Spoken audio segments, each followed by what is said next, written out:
Olá, seja muito bem-vindo ou muito bem-vinda a mais uma aula de Direito Penal. Eu sou o professor Paulo Henrique Helene e no encontro de hoje nós vamos estudar a tipicidade. A tipicidade formal, a tipicidade material e também vamos trabalhar a tipicidade conglobante. Vamos juntos então? Olha só, para falar de tipicidade, você tem que entender aonde que a tipicidade está alocada no panorama da teoria do delito. A tipicidade, ela faz parte de um dos elementos do fato típico. Você se recorda que o fato típico, ele possui lá dentro a conduta, o resultado, o nexo de causalidade e também a tipicidade.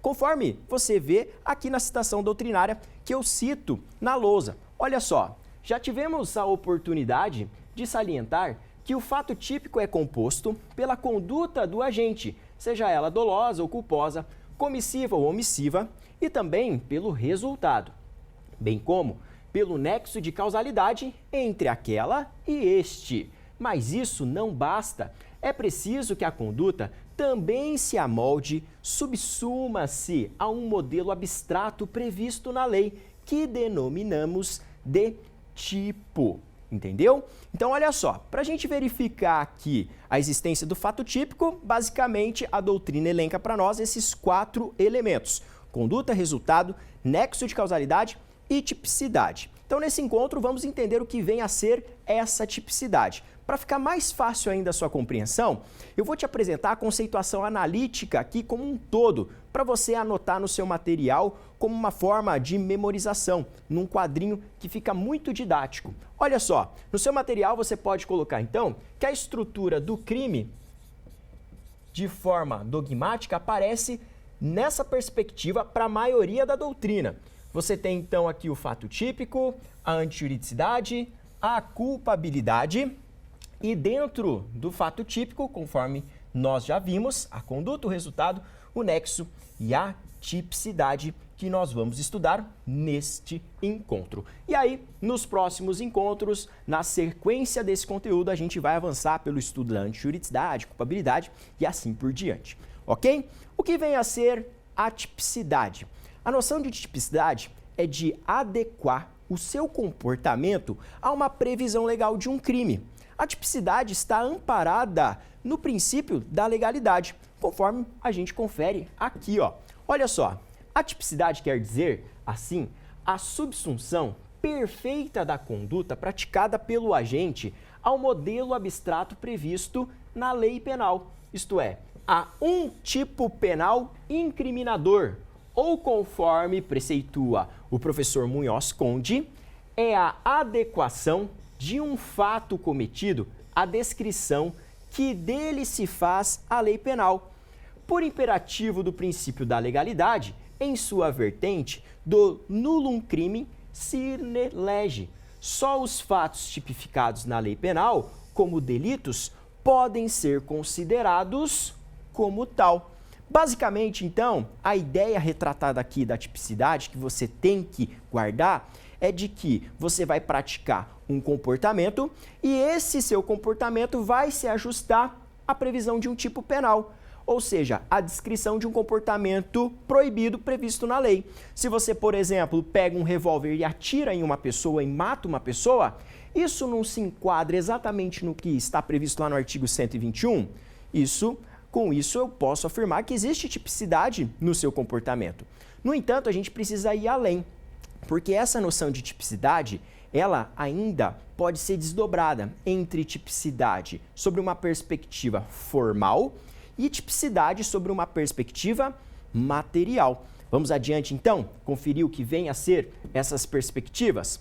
Olha só, tradicionalmente, nós compreendíamos aqui a tipicidade tão somente pelo aspecto formal. Assim, conceituava-se a tipicidade como uma subsunção do fato à norma. Desse modo, aquele que subtraía uma caneta Bic de uma papelaria praticava a conduta típica, ajustando-se seu comportamento à norma estampada no artigo 155 do Código Penal. Entendeu? Olha só. Antigamente, a doutrina tradicional, ela só trabalhava com a dimensão formal da tipicidade. Ao falar que, então, você teria a tipicidade a partir do momento que seu comportamento se enquadrasse ao que está previsto na lei. No entanto, isso aqui passou a ser remodelado. Perceba no exemplo que antigamente, se você fosse, então, até uma papelaria, subtraísse uma caneta Bic lá e saísse sem pagar, então esse seu comportamento era considerado crime. Se você entrasse num supermercado, subtraísse então um bombom, um chocolate e saísse sem pagar, nesse caso aqui, nós teríamos a tipicidade formal, porque o comportamento nas duas situações se enquadra exatamente à previsão do furto, do subtrair coisa alheia móvel para si, entendeu? Agora, não é essa a dimensão, esse aspecto, que nós vamos adotar puramente. Hoje, a doutrina moderna complementa essa dimensão formal por uma dimensão também material. E aqui eu trago para você o seguinte, que para a teoria moderna, entretanto, a tipicidade penal, ela engloba tanto a tipicidade formal como a tipicidade material. E isso aqui que você tem que tomar muito cuidado. A tipicidade penal, ela deixou de ser uma mera subsunção do fato à norma, abrangendo também juízo de valor, consistente na relevância da lesão ou perigo de lesão ao bem jurídico tutelado. É somente sobre essa ótica que se passa a admitir o princípio da insignificância como hipótese de atipicidade material da conduta.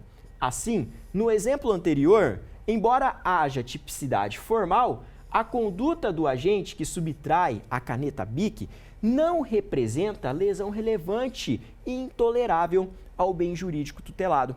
Então, o que você tem que ter em mente? Olha, hoje a gente já trabalha a tipicidade sobre dois aspectos, um formal e outro material. O que vem a ser o aspecto formal? É você ajustar o comportamento ao que está na lei como crime, correto? Mas também eu tenho que verificar, e aí entra a dimensão material, se houve aqui uma lesão relevante ou houve um perigo de lesão relevante ao bem jurídico tutelado. E aí, com certeza, você já está se lembrando de um princípio que você aprende lá no início dos estudos do direito penal, o princípio da insignificância. Porque se você olhar para o exemplo da caneta, bom, entrei lá na papelaria, subtraí a caneta. Correto. Nesse caso aqui, houve um dano expressivo ao patrimônio da papelaria? Não houve. O abalo foi insignificante. Logo, nesse caso, inexiste tipicidade material, entendeu? E por via de consequência, nós não conseguimos atribuir responsabilidade penal para esse sujeito. No exemplo que eu citei do supermercado, de o sujeito ir lá subtrair um chocolate, por exemplo, também não há um abalo significante aqui ao patrimônio da grande rede de supermercados ou do supermercado. Entendeu? No exame de ordem, eu me recordo que já caiu uma questão na segunda fase contando a história de uma senhorinha que ela foi até uma rede de farmácias, era uma grande rede de farmácias, e de lá ela subtraiu 3 tintas de cabelo. E aí essas tintas de cabelo, elas totalizavam o valor de R$ 59,90. E aí ela foi presa porque ela saiu do estabelecimento sem pagar. E você era o advogado dela. Qual que é a tese de direito material que você pode invocar para absolver essa senhorinha? No exame de ordem, o gabarito era o princípio da insignificância, considerando o valor do que foi subtraído frente ao patrimônio de uma grande rede de farmácias, não houve um impacto significativo ao bem jurídico. Por via de consequência, nós não conseguimos admitir a responsabilidade penal. Compreendeu? Olha só, uma coisa que você tem que ter bem clara, então, aqui a respeito da tipicidade material e o princípio da insignificância, é o seguinte. Vamos colocar assim no seu material, porque isso vai te ajudar muito na compreensão. Então, você viu aqui comigo que, tradicionalmente, a doutrina trabalha com isso. Crime como fato típico, antijurídico e culpável.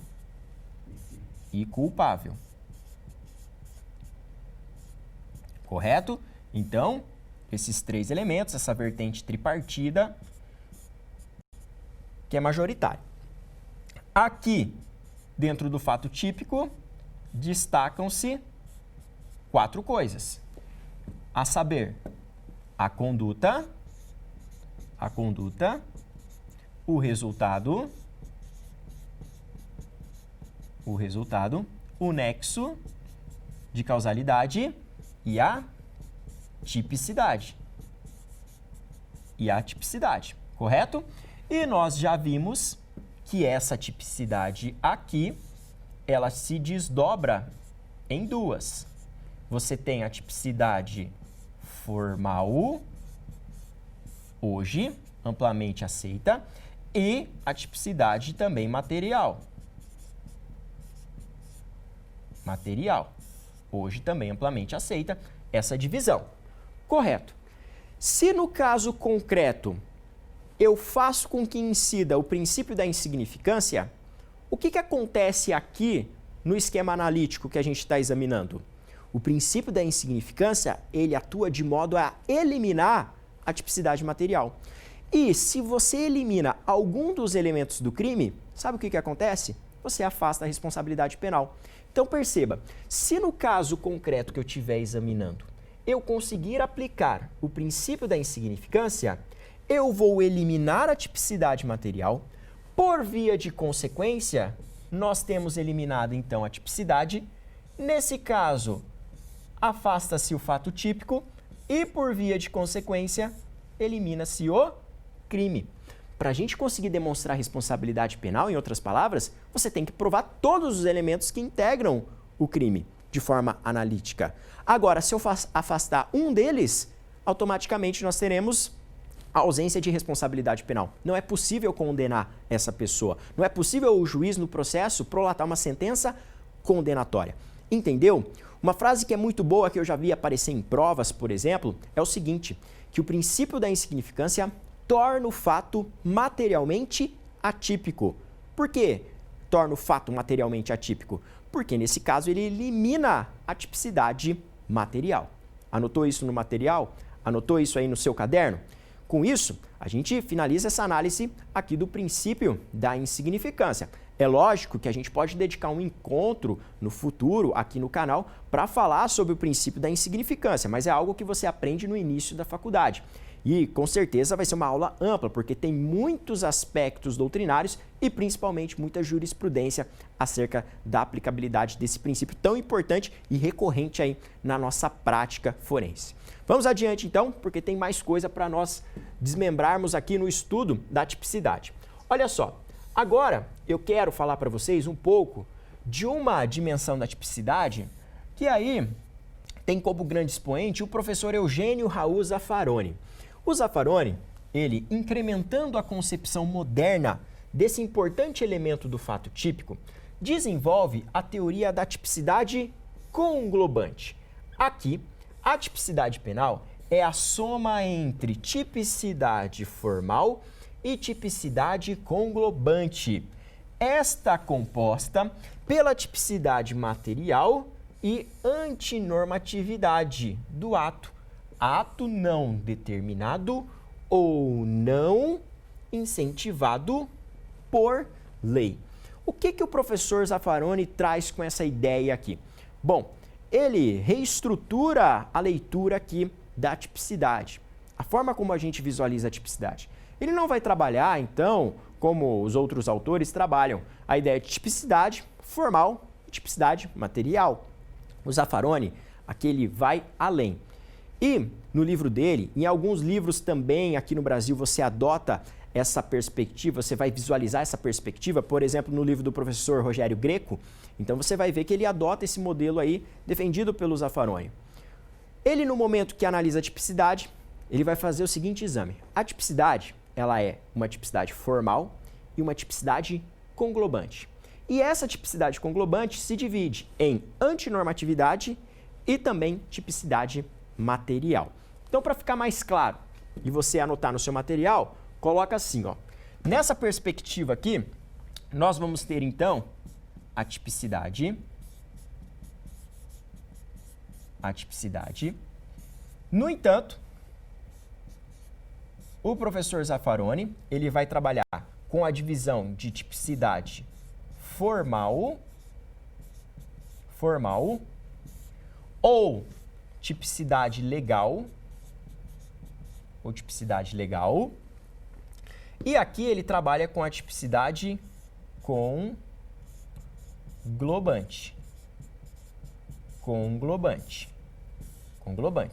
E essa tipicidade conglobante possui dois desdobramentos.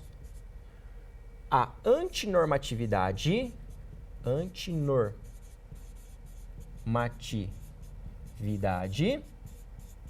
e também a tipicidade material. Bom, basicamente a novidade aparece no nome tipicidade conglobante e num dos elementos aqui da tipicidade conglobante. Então, esse nome aqui e esse elemento aqui, antinormatividade. Bom, por que a ideia de tipicidade conglobante?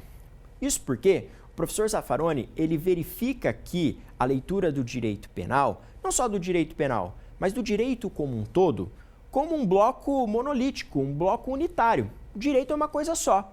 A gente só pega e divide o estudo de direito penal, civil, constitucional, administrativo, eleitoral e assim por diante, somente para facilitar o nosso estudo.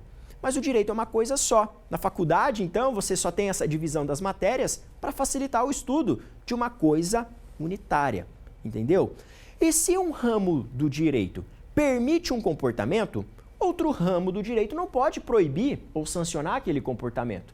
Vamos imaginar então, se o direito civil permite um comportamento, o direito penal não pode punir o sujeito que praticou aquele comportamento. Se o direito administrativo permite um comportamento, o direito penal não pode punir aquele comportamento, porque haveria uma incongruência, já que o direito é uma coisa só. Não poderia ter aqui uma contradição entre os ramos. Uma coisa é permitida no civil, é vedada no penal, ou é vedada no penal e permitida no civil e assim por diante, entendeu? Então, anota no seu material essa ideia aqui do que vem a ser a tipicidade conglobante. Então, a proposta da teoria da tipicidade conglobante é harmonizar os diversos ramos do direito, partindo-se da premissa de unidade do ordenamento jurídico. É uma incoerência o direito penal estabelecer proibição de comportamento determinado ou incentivado por outro ramo do direito. Isso seria uma desordem. Então, a ideia aqui, é bastante simples. O direito é uma coisa só. Aí você tem aqui, direito penal, você tem aqui, direito civil, você tem aqui direito penal e assim por diante. Se uma conduta é permitida pelo direito civil, ela não pode ser reprovada pelo direito penal, porque isso aparece dentro de uma coisa só. Haveria uma incongruência se um ramo se contradizesse ao outro. Perfeito? O raciocínio é muito bom. Só que, como desdobramento disso, o professor vai adiante, porque dentro desse espírito, para se concluir pela tipicidade penal da conduta de um resultado, é imprescindível verificar não apenas a subsunção formal, fato-tipo, e a relevância da lesão ou perigo de lesão, mas também se o comportamento é antinormativo. E o que vem a ser antinormativo? Olha aqui, não determinado ou incentivado por qualquer ramo do direito. Então perceba, a tipicidade formal que ele trabalha, ou legal, é o que a gente já viu. Então, enquadrar o comportamento, a previsão que está na lei, certo? Tipicidade material que aparece dentro da tipicidade conglobante, também nós já vimos. É aquela ideia de perigo de lesão ou lesão ao bem jurídico. Mas a antinormatividade vem a ser o quê? Aqueles comportamentos que não são incentivados, fomentados pelo Estado. É muito comum aparecer também nos livros essa palavra, fomentados pelo Estado. Então, incentivados pelo Estado, incentivados pela lei. Bom, qual que é o impacto disso em termos práticos? Gente, o reflexo disso é muito interessante.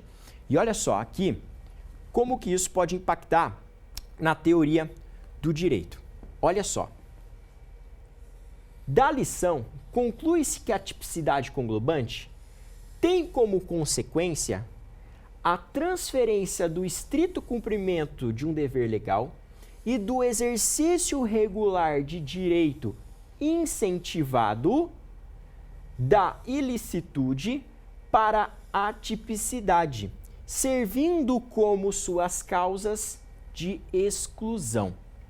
Olha só, agora muita atenção. Tradicionalmente, o que se ensina? Quando você entrar lá na antijuridicidade, no estudo da ilicitude, vão aparecer as justificantes ou causas excludentes da ilicitude, da antijuridicidade, também conhecidas como discriminantes. Todos esses sinônimos são para tratar de coisas que estão elencadas no artigo 23 do Código Penal. Então, situações onde não haverá responsabilidade penal.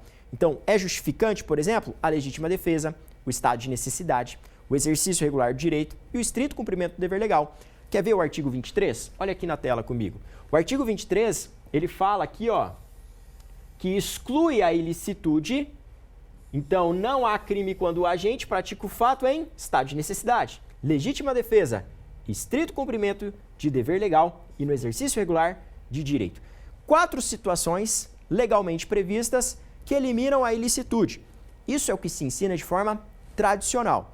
Então, se você for olhar para o panorama analítico, o que acontece?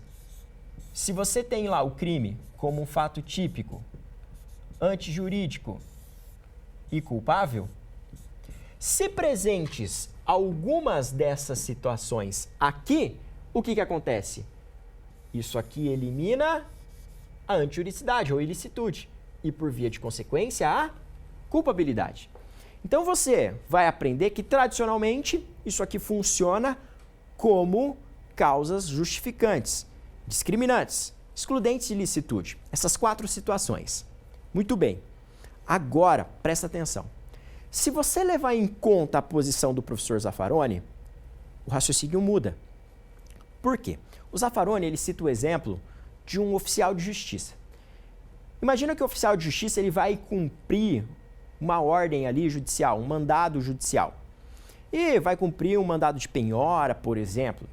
E ele vai até a residência do sujeito e, ao cumprir aquela ordem, ele vai responder penalmente por constrangimento ilegal, por subtrair a coisa alheia móvel, se ele tiver que apreender um bem, por exemplo? Não, não vai responder. Por quê? Ele está em estrito cumprimento do dever legal. Então, o comportamento dele é um comportamento permitido pelo Estado, não é um comportamento aqui autorizado pela lei. Ele está cumprindo uma ordem judicial. Concorda comigo?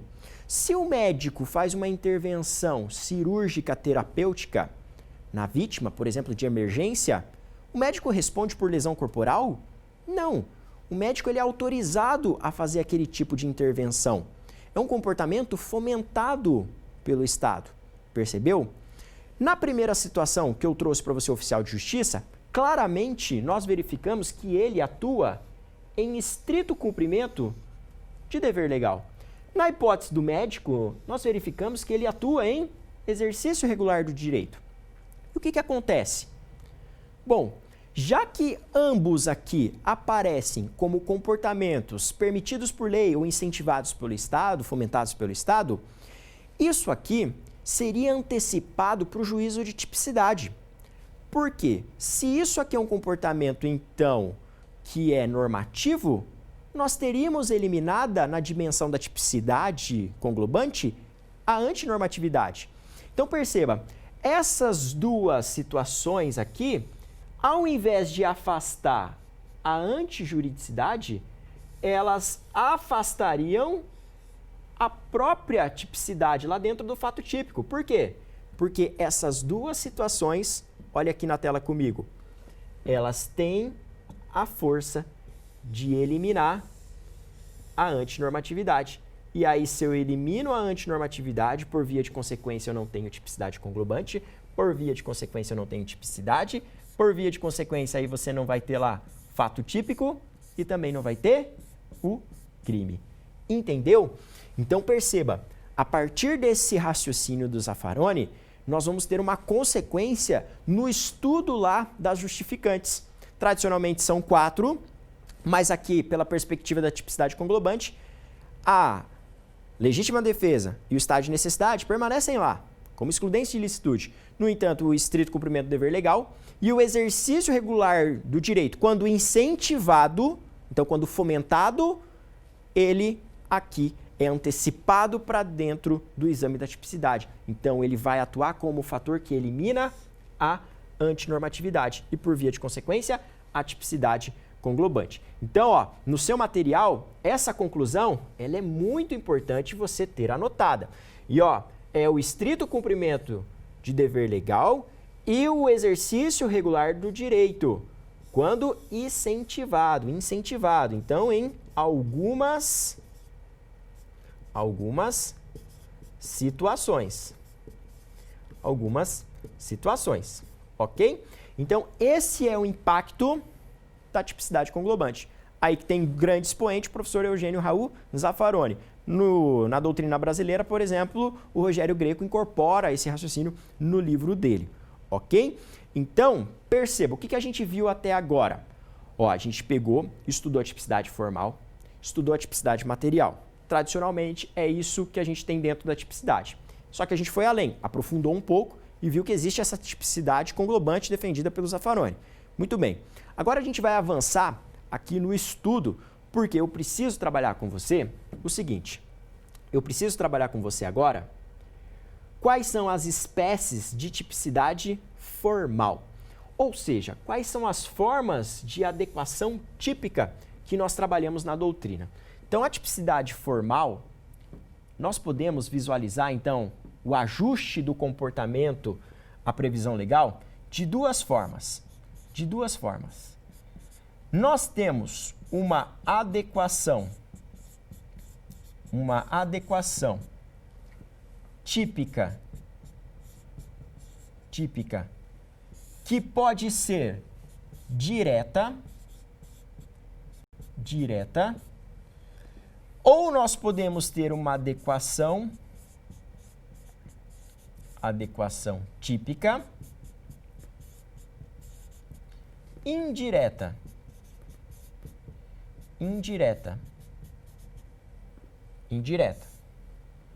Beleza? Tudo bem até aqui? Ok. Existem duas formas de ajustar o comportamento à previsão legal.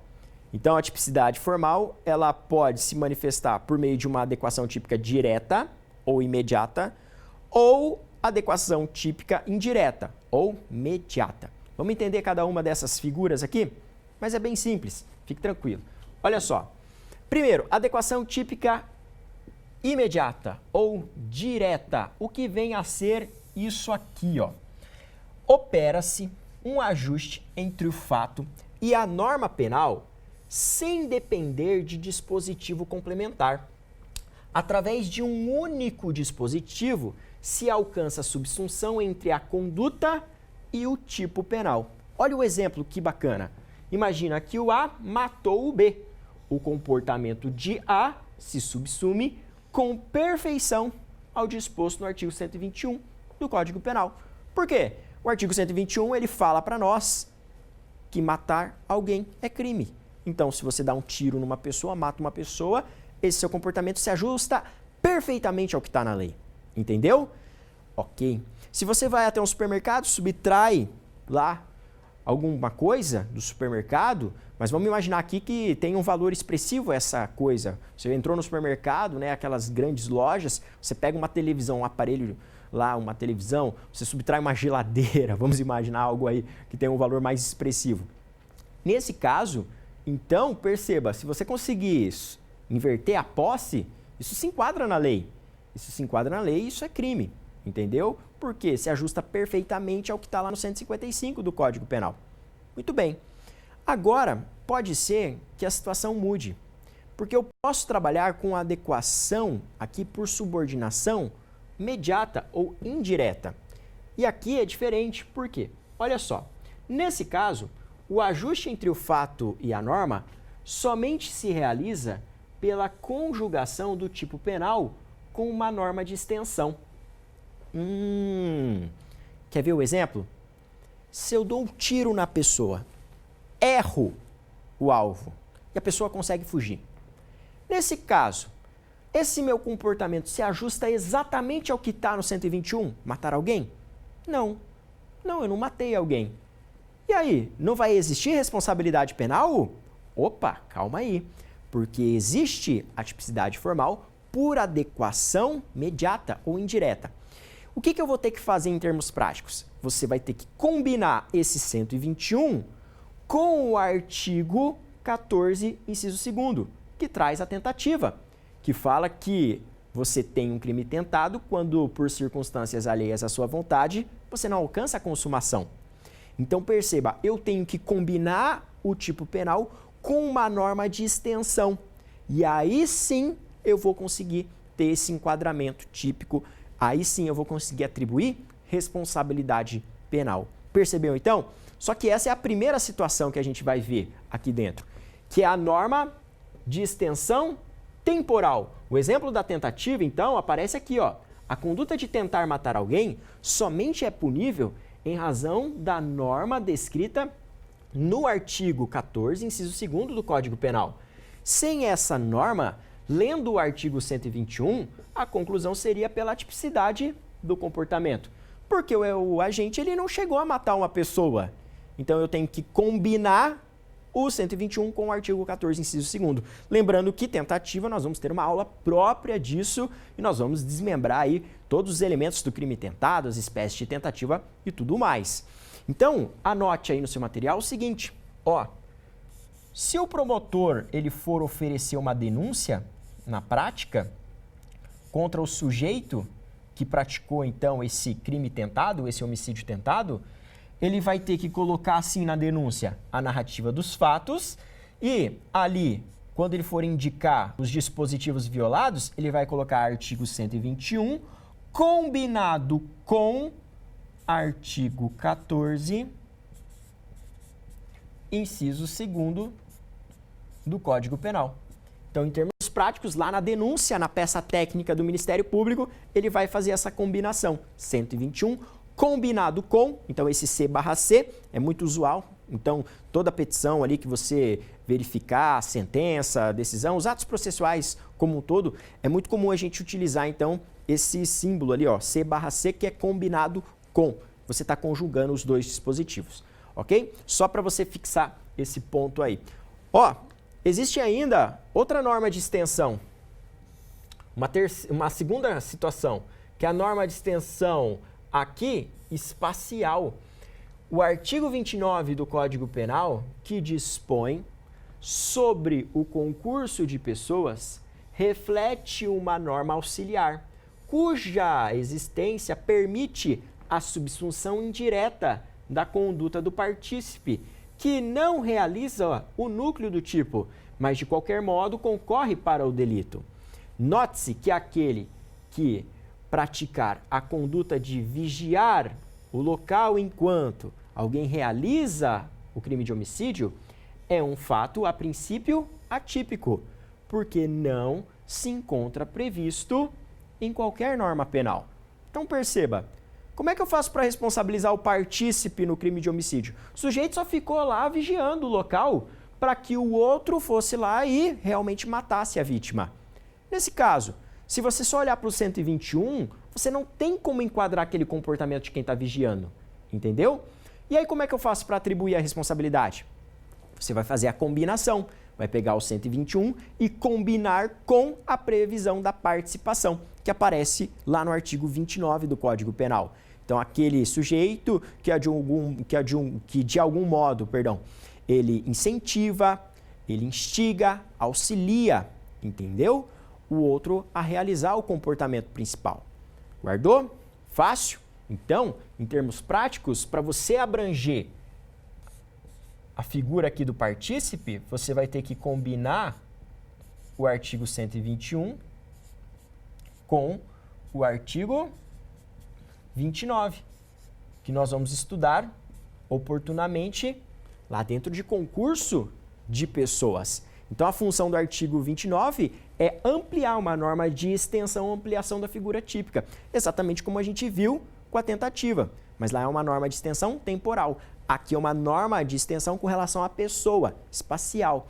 E ainda tem mais uma norma de extensão, que a gente pode trabalhar, que é a norma de extensão causal, que aparece, por exemplo, lá no artigo 13, parágrafo 2º do Código Penal, que estabelece a relevância da omissão, tornando-a típica através de adequação indireta.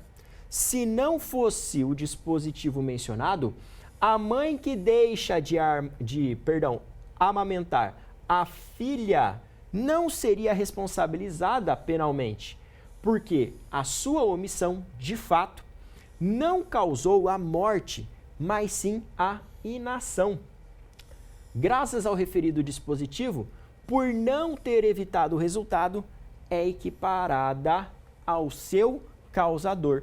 Ou seja, a mãe responde como autora de um homicídio, em razão da omissão imprópria, conforme a gente aprendeu lá na aula que cuida sobre a omissão, ação e omissão. Lembrando que a omissão pode ser própria ou imprópria. Esse caso aqui se refere à omissão imprópria, a figura do garantidora. Então a mãe ali tinha um dever de amamentar, certo? Só que o fato dela não fazer nada provocou a morte. Nesse caso, ela responde por homicídio em razão da omissão imprópria. Guardou? Tranquilo até aqui? Fácil? Com isso, a gente conclui aqui mais uma aula de Direito Penal. Espero que você tenha gostado. Esmaga um like aqui embaixo. E olha só, você viu comigo então a tipicidade formal, a tipicidade material. E dentro da tipicidade, eu ainda te falei do princípio da insignificância, correto? Que elimina a tipicidade material e torna o fato materialmente atípico. Se você for avançar um pouco mais, nós podemos perceber que também parcela da doutrina sustenta o princípio da adequação social, que fala que também tem o condão de eliminar a tipicidade. Mas isso a gente estuda lá na introdução do direito penal, nos princípios fundamentais. Então você poderia trabalhar aqui dentro como fatores excludentes de tipicidade, não só a insignificância, mas também essa tese aí sustentada originariamente lá pelo Hans Welzel, o princípio da adequação social, ou teoria da adequação social. E aí, para fechar, nós trabalhamos ainda a teoria da tipicidade conglobante, a visão do Zaffaroni, e ainda vimos as espécies de tipicidade formal, adequação típica por subordinação direta ou por subordinação indireta. Com isso, a gente finaliza, deixa seu comentário aí e eu te espero na próxima aula de Direito Penal.